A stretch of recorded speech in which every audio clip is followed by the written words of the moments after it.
Every 3 minutes, someone in this country develops dementia. That is a terrifying clock ticking in the background of our lives. But here is the statistic that nobody talks about. For almost half of those cases, the trigger isn't just bad luck. You have been told it's just aging. You have been told it's genetics.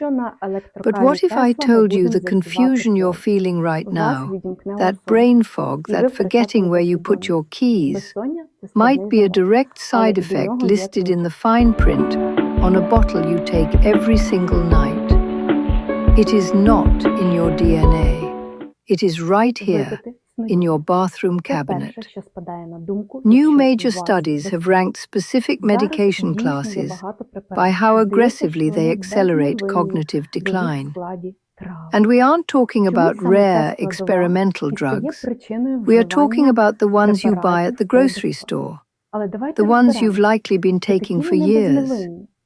The pharmaceutical industry calls these effects acceptable risks. I call them memory thieves. Today, we are going through the top 5 riskiest classes that cause rapid decline. I want this to be a conversation, not a lecture. So do me a favor. Pause this video right now.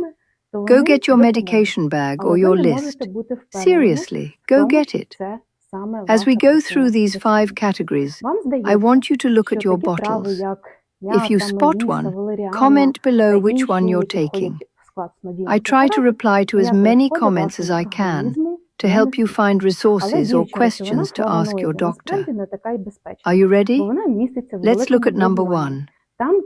The first category is the most common and, frankly, the most deceptive.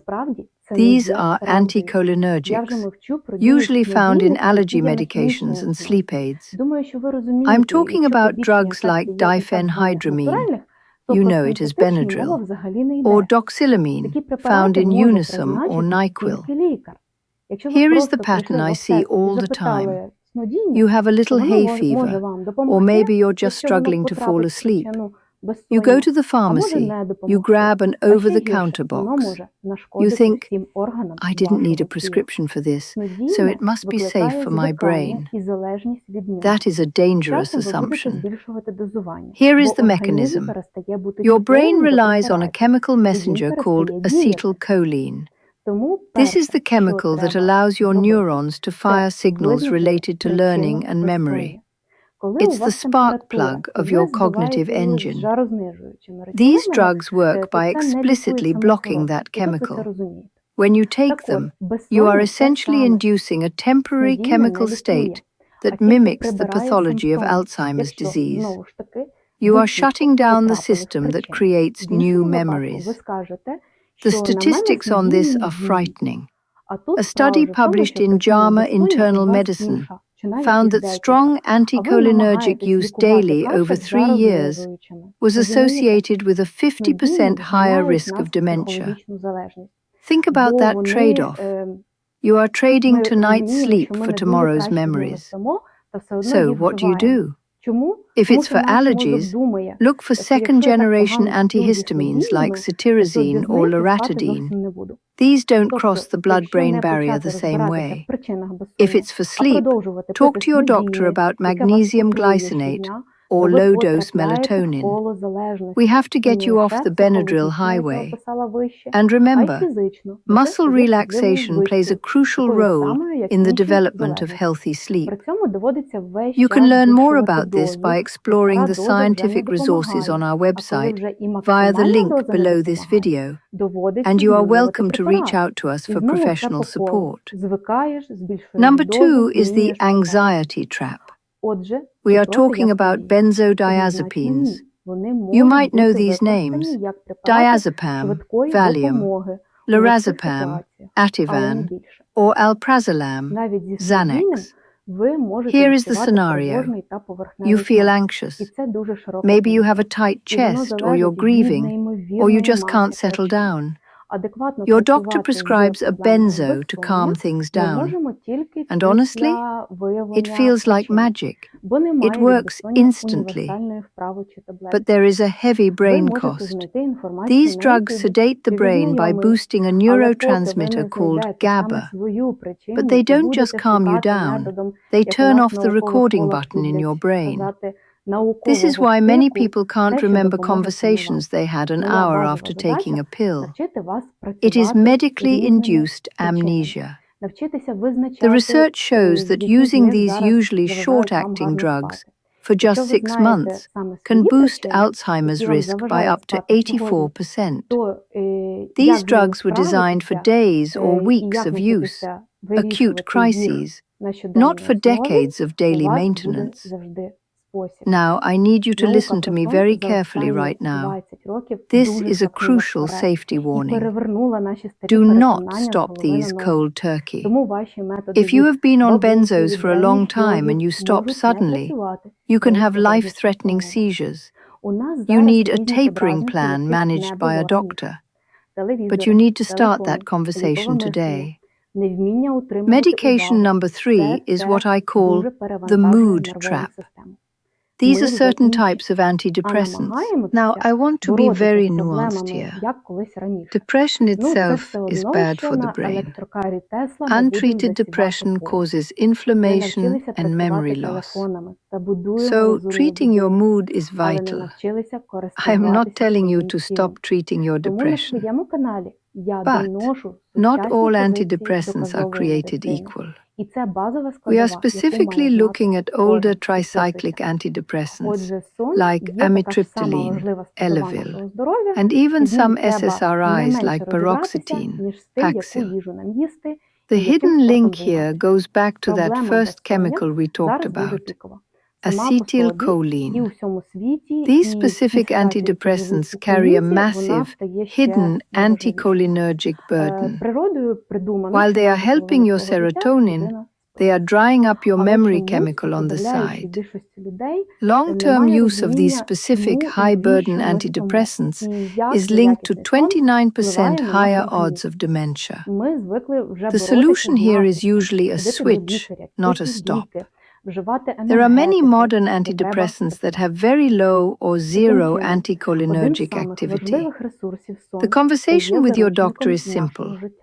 Doctor, is my antidepressant high in anticholinergic activity? And if so, is there a brain-neutral alternative we could try? Number 4 is often the one people are most surprised by. It's the bladder trap.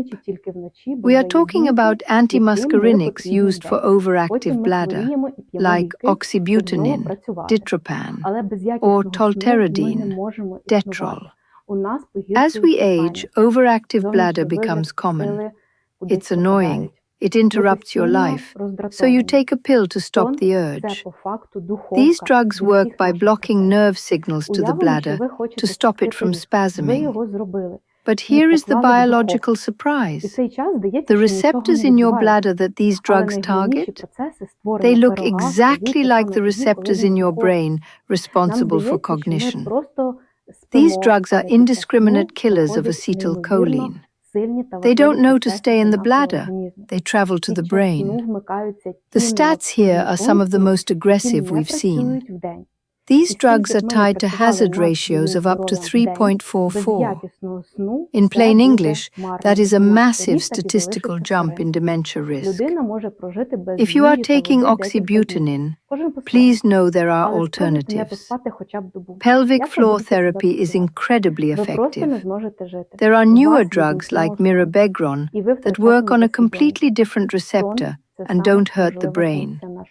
Even Botox injections for the bladder can provide relief without the cognitive cost. You do not have to choose between incontinence and dementia. We have arrived at number 5. This is the behavior trap, but it also leads us to the biggest secret of this entire video. First, the drug class, antipsychotics.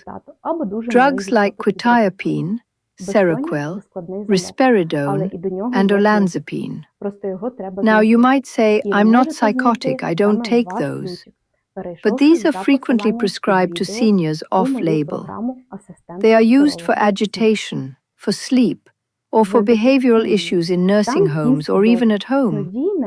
These carry the highest odds ratio for dementia, 1.70. They don't just mask the decline, they accelerate it rapidly in vulnerable brains. But here is the twist. The real killer isn't always just one pill, it's the combination. We call this the ACB score, the Anticholinergic Cognitive Burden. Here is the math. Let's say you take the Bladder pill, medication number 4. Then you take a little Tylenol PM for sleep, medication number 1. Then you take the antidepressant, medication number 3.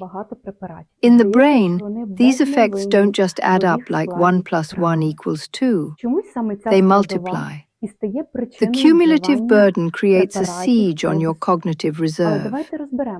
If your ACB score is over 3, your risk of cognitive impairment skyrockets. You might be taking 3 safe drugs that, when combined, create a toxic environment for your memory. So, what do we do? I don't want to leave you in fear. I want to leave you with a plan. Here is your action plan for this week. First, the audit. I want you to look at the list you made at the start of this video. Second, the calculator.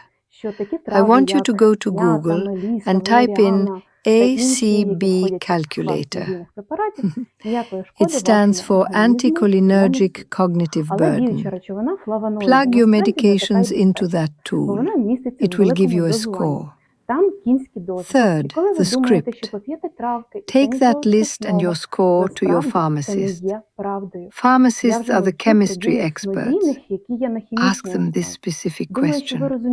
Can we do a deprescribing review? I am worried about my anticholinergic burden. They can work with your doctor to find safer swaps. I want to end on some good news. Unlike the genetics of Alzheimer's, which we can't change, medication-induced cognitive decline is often reversible.